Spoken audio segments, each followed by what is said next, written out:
Пазарот на недвижности расте, а цените остануваат високи. Дали станува збор за здрав раст или за пазар што станува се помалку достапен? Што ги движи цените? Кој купува и во која насока оди пазарот во услови на глобална неизвестност?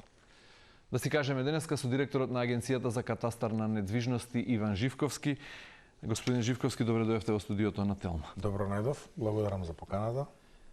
Извештајот за 2025 што го објави Агенцијата за катастар на недвижности покажува дека расте и бројот на трансакции, но и бројот на вредноста на пазарот. Дали ова значи дека пазарот е во добра кондиција, генерално вака оценка на почеток на разговорот, или дека цените ја влечат статистиката нагоре? Не, генерално пазарот е во добра кондиција. Тоа можеме со сигурност да го констатираме. Секако самите цени имаат, нели, главен удел во тоа. Меѓутоа, со бројот на обем на трансакции кои што ги имаме, со бројот на купопродажби, со бројот на закупи, се гледа дека постои сериозно раздвижување на пазарот на недвижности. Тука ги вклучувам и купопродажбите, и закупите, и дека имаме еден пазар кој што е активен, кој што е интересен, кој што е препознатлив во регионов, бидејќи многу често македонскиот пазар на недвижности е спомнат и од други надворешни институции, од соседството или од други агенции. Како позитивен пример? Па како пример дека има сериозно раздвижување, дека има, нели, позитивен, дека нешто се случува. Добро, во сегментот станови имаме пад на број на трансакции, но раст на вредност. Дали тоа значи дека пазарот се движи кон поскап, но потесен сегмент? Дека се помалку луѓе можат да си дозволат станови кои во меѓувреме стануваат се поскапи? Па видете, ако го земеме генерално, најголемиот дел од пазарот на недвижности во Македонија не е Скопје, како главен град и како најатрактивен, дали е за живење, дали е за инвестиција.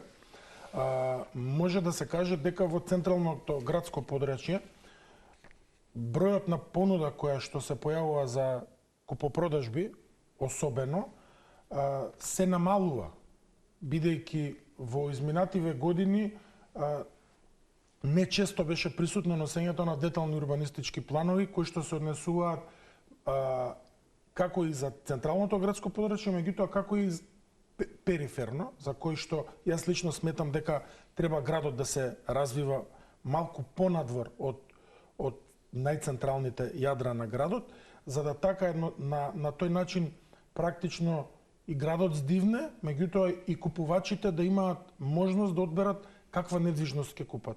Кога ќе имате вие една палета на недвижности, една можност, а сте заинтересиран потенцијален купувач да одберете дали ќе купите стан во Илинден, дали ќе купите стан во Бардовци, во Радишани или во центар Карпош или Кисела Вода, ќе имате и можност да го проектирате вашиот буџет или да се насочите кон она што го имате како буџет. Значи ќе имате можност да купите стани од 1500 евра за метар квадратен, меѓутоа ако сакате ќе можете и во центарот на градот да купите нешто многу поскапо. Добро, во извештајот е нотирано она што и се претпоставува на некој начин, а и со години наназад е пракса, тоа е центарот, односно општина Центар, општина Карпош и општина Аеродром да се најатрактивни во главниот град. Меѓутоа се нотира и цена од речиси 3800 евра за метар квадратен, или поточно таа е максимално постигнатата цена, значи рекордна продажба, 3784 евра за метар квадратен во Аеродром. Што е тоа што го турка пазарот до овие нивоа? Имате ли логично објаснување? Логично објаснување. Па вака, секаде во регионот се случи раст на цените на недвижностите. Македонија не остана имуна на овој тренд, иако можеби во изминативе години немаше толков голем раст на самите материјали за производството за изградба на самите објекти, исклучувајќи ја тука работната сила, која што сите знаеме дека многу често во изминативе години се увезува од се увезува од надвор. Немањето на понуда конкретно и можност да се изгради во овие три најатрактивни општини кои што ги споменавте, тоа се аеродром Карпош и Центар, кои што практично ако го анализираме самиот извештај годишен и се вратиме малку назад, значи они се тие општини се таа тројка која што представува, која што е најатрактивна бидејќи и представува едно од најурбаните јадра во Скопје. Така да за прв пат и, како што споменавте, највисоката постигната цена ние во аеродром, за разлика од минатото кога што секогаш стандардно било тоа дека е општина Центар. Меѓутоа, аналитички гледано, овие три општини представуваат таа тројка која што ја говорам, каде што речиси цените се изедначени и се подеднакво атрактивни за купувачите. Не мислам дека во периодот кој што следи ќе дојде до некое драматично намалување на цените, особено во овие општини. Сметаме, како наша анализа на Агенцијата за катастар, дека влегуваме во процес на релаксирање на пазарот, дека влегуваме во процес на стагнација, дека нема да има енормни растови. Очекуваме дека во делови од поатрактивните општини цените ќе застанат, можеби ќе има некој благ пат. Тука кога говорам благ пат, зборувам за 2, 3, 5%. Ние се надеваме можеби 10, меѓутоа колку е тоа реално остварливо, ќе видиме, ќе покаже годинава. Ајде за прогнозите малку подоцна. Добра. Кои се клучните фактори што ги движат цените нагоре во 2025, па и во моментов? Или имате ли прв квартал на 2026 каков е трендот? Ова што го зборувате за проценка и прогноза за 2026 го зборувате врз база на првите 3 месеци од 2026 или врз база на поголеми подлабоки анализи? Јас го зборувам и врз база на подлабоки анализи, меѓутоа првиот квартал ние во моментот го доработуваме, додека официјално не го објавиме, не би сакал да се впуштам во сама дискусија околу... Има ли само раст или... Нема. Стагнација? Или има пат? Нема пат, меѓутоа влегуваме во некој процес на стагнација.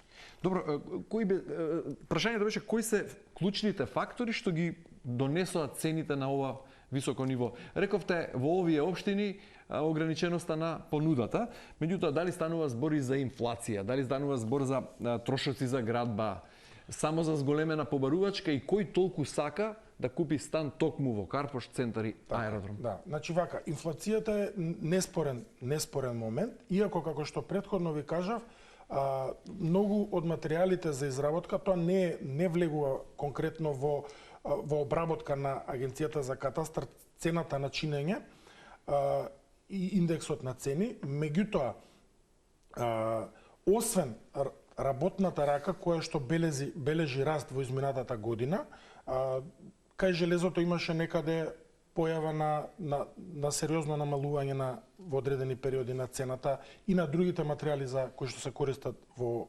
производството.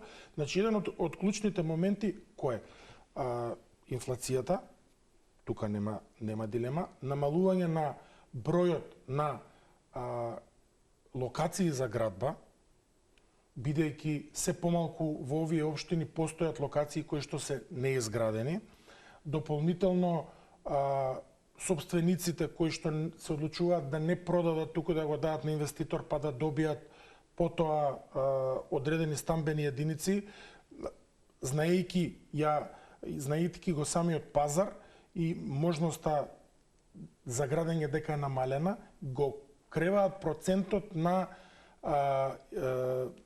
метри квадратни кои што го бараат од самите инвеститори во интерни договори, кои што очекуваат да го добијат за тоа што нели ќе го отстапат како инвеститори нивното земјиште. А кој одлучува и зошто мисли дека е најатрактивно да се инвестира токму во овие три општини? Значи јас ги делам овие на неколку категории. Првата категорија се оние граѓани кои што бараат да купат недвижност за живење. Втората категорија се оние граѓани кои што сметаат дека доколку инвестираат во пазар на недвижности, односно во купување на недвижност, ќе направат некаков потенцијален бизнис или ќе го заштитат својот капитал, бидејќи тргнуваат од моментот да ја сега ако купам по 2000 евра квадрат, за година 2-3 ќе ми вреди 2500 или ќе ми вреди 3000 евра квадрат. Многу има од граѓаните кои што купуваат за кога ќе биде зградата готова да го препродадат тој стан. Меѓутоа е многу присутно и она трета категорија која што ја кажувам како последна е луѓе кои што живеат надвор од Македонија или народски кажано гастербајтери, се по потекло македонци, доаѓаат неколку пати во годината, сакаат да имаат имот во Македонија, најчесто без разлика од каде е нивното потекло, најчесто се одлучуваат за инвестирање во Скопје или во Охрид. Во која категорија спаѓаат оние така наречени односно собствениците на оние така наречени празни станови, бидејќи знаеме низ годиниве дека во исто време кога се бележат овие рекорди на цената на квадратот во еден од најзагадените градови на светот, значи тоа е своевиден апсурд, имаме апсурд од непазарна логика, бидејќи имаме голем број на празни станови, а во исто време и раст на цени. Во која категорија? Несомнено во втората категорија, тоа се оние луѓе кои сакаат да го заштитат капиталот. Да го заштитат капиталот или сметаат дека инвестирањето во недвижност е добра сделка, условно кажано. И ако ги земеме сите овие три категории на едно место, можностите за градење во овие општини, како и дополнително она што се случува, секаде го кажувам, на оние интернет портали за продажба, каде што се објавуваат нереални цени за купопродажни. Вие ако отворите некој од најпознатите пребарувачи, може да најдете на пазар 3 на реклама 5 дека се продава стани по 5000 евра. Меѓутоа такво нешто не е детектирано во кај нас во дека е завршена продажба. Дека е завршена продажба. Но еве по 3800 евра во аеродром. Така е, точно. Значи нема да биде да ви изненади и вас, ако во центар се продаде и за 5000. Ако аеродром стаса до 3800. Па за сега би не изненадило затоа што сметаме дека тоа се пробни балони и токму оние и инвеститори, па дури и градежни фирми, постојат градежни фирми кои што почнуваат со градба и веднаш продаваат. Тоа се можеби економски по-не силни инвеститори, меѓутоа има и инвеститори кои што чекаат да завршат комплетно градбата па да пристапат кон продажба затоа што така сметаат дека ќе заработат многу поголем профит. Добре, кога зборуваме за овие пазарни феномени, во исто време кога голем број од луѓето кои имаат пари купуваат станови по цена да стојат празни, само за да го заштитат или да го оплодат, или сметајки дека ќе го оплодат на тој начин капиталот, купуваат станови, за голем број млади луѓе доаѓањето до сопствен дом е мистерија. Апсолутно. Научна фантастика. Едноставно нешто што не може да си го дозволат. Дали домувањето станува поскапо во Македонија? Па видете, домувањето со оглед на овие цени за кои што ние дебатираме, апсолутно станува, можеме да кажеме дека потешко достапно. Меѓутоа, ако ги гледаме европските анализи, Македонија е една од ретките земји во Европа каде што над 90% од жителите имаат сопствен дом. За разлика од една Холандија, за разлика од една Франција, каде што процентите се движат помеѓу 50 и 60% од жителите да живеат под кирија, бидејќи сметаат дека тоа е поекономичен начин и поисплатлив начин и се одлучуваат целиот свој живот да го поминат како практично под закуп. Сега се забележува таков тренд и во овој извештај што го објавивте. Вие дека расте бројот на договори за закуп. За закуп. Значи кириите стануваат се поатрактивни. И тоа е резултат затоа што македонските граѓани се европеизираат, па сакаат да бидат холанѓани или французи да живеат под кирија, или пак на фактот што не може да дојдат до сопствен дом, па се одлучуваат да изнаемат стан бидејќи тоа е единствената опција за да започнат самостоен живот. Па мислам дека е комбинација од едното и другото, затоа што и општествените трендови, за разлика од пред 20-30 години, и млади брачни парови, па дури и дечко и девојка, може да видите се почесто дека прво одлучуваат да живеат заедно, па после да пристапуваат кон некои други процеси и тука најчесто се одлучуваат да одат под кирија, што би рекле народски кажано, да го пробаат заедничкиот живот, па после тоа пристапуваат кон купување стан и така натаму. Меѓутоа,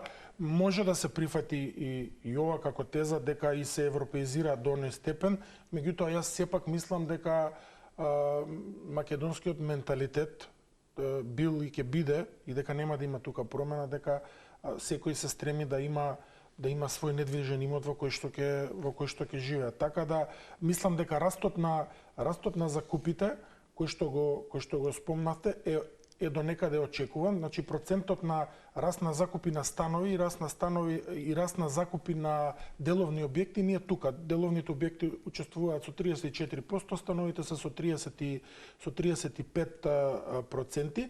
Меѓутоа, ова се закупи кои што се склучени нотарски, кои што се прибележани во имотните листови во катастар. Добро, овие закупи, значи бележи двоцифрен раст на бројот на закупите, 17% ако не се лажам. Дали расте и вредноста на закупите? Вредноста на кириите? Апсолутно, постои раст и тоа растот е очекуван и постои највеќе во овие три општини кои што ги спомнуваме како водечки во најатрактивните. Ако направите една споредба со, например, општина Карпош и општина Бутел е неспоредливо. Колку е просечно опремен двособен стан во центар за изнемување, да речеме, просечната цена? Па просечната цена е некаде околу 350 евра. Не за луксузно опремен, не за луксузно, да, бидејќи тука клучна улога игра близината до самиот центар, можностите кои што ги нудат потенцијални да се стигне пешки до секаде, нема потреба од користење возило, близината на школа, градинка и така натаму. Иако светските трендови, европските трендови, повторно ќе ги земам за пример, еве ако земеме пример една Словенија каде што исто така недвижностите бележат многу голем раст во изминативе неколку години, а они се ориентирани на живот периферно од централните градски подречја, како перцепција дека на тој начин се нуди доста поквалитетен живот, што исто сметам дека за неколку години од сега ќе биде многу и поатрактивното таквото домување и во Македонија. Добро, освен Скопје како поактивни, односно региони во Македонија во кои повеќе се прават трансакции за недвижности, се купува и се продава, па и се изнајмува, се полошкиот и југозападниот регион. Што е клучен фактор што го движи пазарот таму? Претпоставувам Охрид, Тетово, Гостивар. Охрид, Тетово, Гостивар, да. Меѓутоа, на годишно ниво во Охрид забележавме еден пат од 4%. Само на кај новоизградените станови, Охрид можам да го кажам дека представува еден феномен во пазарот на недвижности. Зошто? Во смисла на тоа дека се работи за една општина Охрид, каде што нов стан може да се најде од влезот на Охрид од 1200 евра, па може да се најде на крајбрежјето или во центарот за 3000-300 евра по метар квадратен. Значи тука имаме една многу голема варијација на цените, а сепак се работи за разлика само од 1, 2 или 3 километри воздушно, а имаме толку големи скокови во поглед на цените што не е присутно во другите градови низ Македонија. Кога ве прашав за овие населби општини во Скопје, центар, аеродром и Карпош, рековте ограниченоста на понудата, односно неможноста да се добијат нови локации за градба, па така се објаснува растот. И сега ако извештајот нотира раст на цената на новоградба во центар за 30%, а пат од 4% во Охрид, повторно е некоја нелогичност за мене.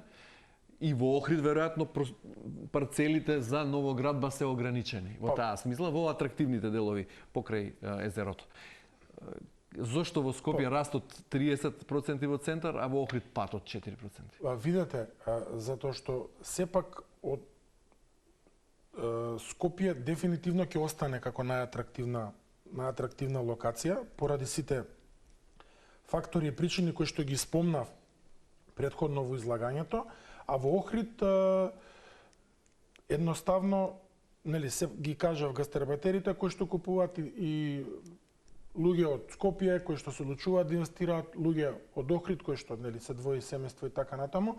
Меѓутоа, во моментов ако го анализираме и моменталната градба на недвижности во Охрид, во моментов во Охрид има експанзија, градежна експанзија. Така да самото тоа генерира она што ние очекуваме дека треба да се случи во Скопје, а тоа е пат на цените. Да, но има и уште една повторно малце контрадикторна информација. Бележите раст на градежното земјиште за повеќе од 30%. Од 30%. Тоа обично во пазарни услови, по пазарната теорија, се толкува како сигнал дека допрва ќе растат и цените на становите. Ако расте цената на градежното земјиште, а вие зборувате за стагнација и за пат. Токму е тоа што претходно ви го кажав, една од причините на растот на цените е цената на градежното земјиште. Собственик кој што има градежно земјиште или го продава на инвеститор по цена која што ќе определи, нели? Или го дава градежното земјиште и влегува во партнерство со потенцијалниот градител, односно градежната фирма, и за тоа добива одреден број на стамбени единици. И процентот на стамбените единици, поради растот и на градежното земјиште, едноставно се зголемува. Очекувањата на собствениците на градежно земјиште, дали е чисто градежно земјиште, неизградено или има, нели, некоја куќа за која што понатаму ќе биде предмет на рушење па градење зграда, процентот кој што го очекуваат да го добијат самите собственици е поголем. Да, меѓутоа и инвеститорите што го купиле градежното земјиште веројатно ќе сакаат да профитираат. Па ќе продаваат станови по повисока цена. А вие велите очекувате стагнација? Па очекуваме стагнација затоа што сметаме дека и покрај тоа што постоја и медиуми кои што во изминатава година пласираат тези дека цените ќе одат до недоглед и така натаму, гледаме една мудрост кај македонските граѓани особено, дека во моментов можеби подзабавува самиот, особено на почетокот на 2026, подзабавува самиот процес на тргување со недвижности. Тоа ни укажува дека се намалува побарувачката, очекувано е да се намали и цената на понудата. Добро, какви се трендовите кога станува збор за куќи, за изградба на индивидуални куќи за домување, кај деловниот простор какви се трендовите? Има ли интерес за деловен простор? Едно време имаше силен интерес, па потоа падна цените на... За куќи, интересно е да се нотира дека процентот на покачување на вредноста во 2025 на куќите е многу поголем во однос на процентот на станови. Што значи дека вредноста на куќите пораснала многу повеќе. Во однос на самите деловни објекти, мислам дека не многу често се одлучуваат за инвестирање во деловен објект, од причина што доколку имате една локација каде што сакате да инвестирате во деловен објект, таа можеби е во моментов најатрактивна локација. Меѓутоа, во наредните 5, 6, 7 или 10 години може на другата страна на градот да се изградат нови комплекси, нови објекти и практично инвестицијата која што имате направено и имате платено дупло од вредноста на станот во тоа време колку што чинел, да стане едноставно неатрактивна и да се доведете во ситуација дури да не може да ја издадете под закуп. Така да, мислам дека главниот фокус на инвестирање од страна на македонските граѓани кога купуваат, тоа се стамбени единици до 50 на метри квадратни. Добро, податоците на цените се базираат на пријавените договори, но колку тие ја одразуваат реалната пазарна цена? Допираат ли до вас гласини за плаќање на недвижности во готово? И колку тие реално влијаат врз цените на пазарот? Видете, и ваквите движења. Вака, значи ние цените ги обработуваме врз основа на договори кои што пристигнуваат од професионалните корисници, тоа се во конкретниот случај нотарите.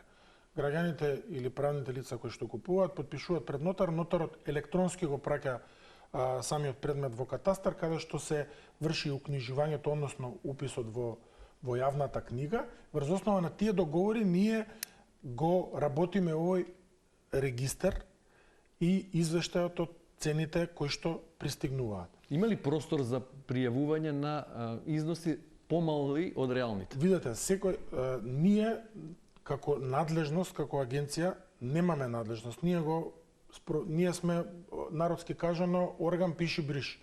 Меѓутоа, секој нотар по закон, доколку смета дека дошле кај него странки кои што имаат да заверат договор кој што не е по реална цена, за кој што нотарот смета дека е пониска од реалната, има обврска тоа да го пријави пред надлежните институции. Така да ние во однос на делот дали постојат други начини на плаќање, не можеме да коментираме, не можеме да дадеме податок, бидејќи ние го обработуваме само што она ни е пристигнато како официјален податок од договорите. Добро, во еден поширок контекст, рековте македонскиот граѓанин е мудар кога станува збор за трговија со недвижности. Колку на фактот што е во првите месеци забележувате одредена стагнација на пазарот на недвижности влијаат глобалните случувања, односно по-конкретно војната на Блискиот Исток? Може ли да има и тоа ефект врз одлуките на луѓето да ги одложат своите планови, дали да купуваат или да продаваат нешто што го поседуваат? Мислам дека колку македонскиот пазар е генерално чувствителен на надворешни шокови? Апсолутно е чувствителен. Апсолутно е чувствителен и тоа можете да го почувствувате дури ако поразговарате со било кој што се занимава со било каков бизнис. Значи, и како, ако прашате некој кој што работи во автоиндустријата, ќе ви каже одма почувствувавме проблем. Ако прашате некој во градежништво, ќе ви го каже истото. Апсолутно има влијание, меѓутоа мислиме дека сепак, нели, пазарот е жива материја, треба да движи. Се надеваме дека овие немили настани кои што се ипак многу далеку од нас, меѓутоа се чувствуваат како и во Македонија, бидејќи нели самиот раст на нафтерите деривати повлекува раст на други цени, па на крајот ќе стигнеме и до раст на цените на недвижностите. Добро, и рековте во прогнозите за 2026 стагнација или умерен раст или умерен пат. Да. Спомнавте повеќе варијанти и рековте се надеваме, употребивте таква формулација, и на поголем пат од до 10%, иако реално може да се очекува 4 до 5. Зошто се надевате на поголем пат? Зошто институцијата која има надлежност на бележење, како што рековте, пиши бриши надлежност, би се надевала дека ќе има пазарот пат во 2026. Дали сакате да останете институција што евидентира или сакате на овој начин да креирате политики? Па видете, ние не креираме политики, меѓутоа главната цел ни е да ги информираме граѓаните. Сепак, ние и покрај тоа што сме институција која што информира и која што врши запишување и брише запишување согласно закон, нашиот сектор за масовна проценка работи и малку подлабоко, каде што ги анализираме и сите пазари околу нас, што се случува во Грција, што се случува во Бугарија, што се случува во Србија, Хрватска, Словенија, сме фокусирани на овој дел од пазарот и имаме индиции дека ќе се случи она што претпоставуваме дека ќе се случи.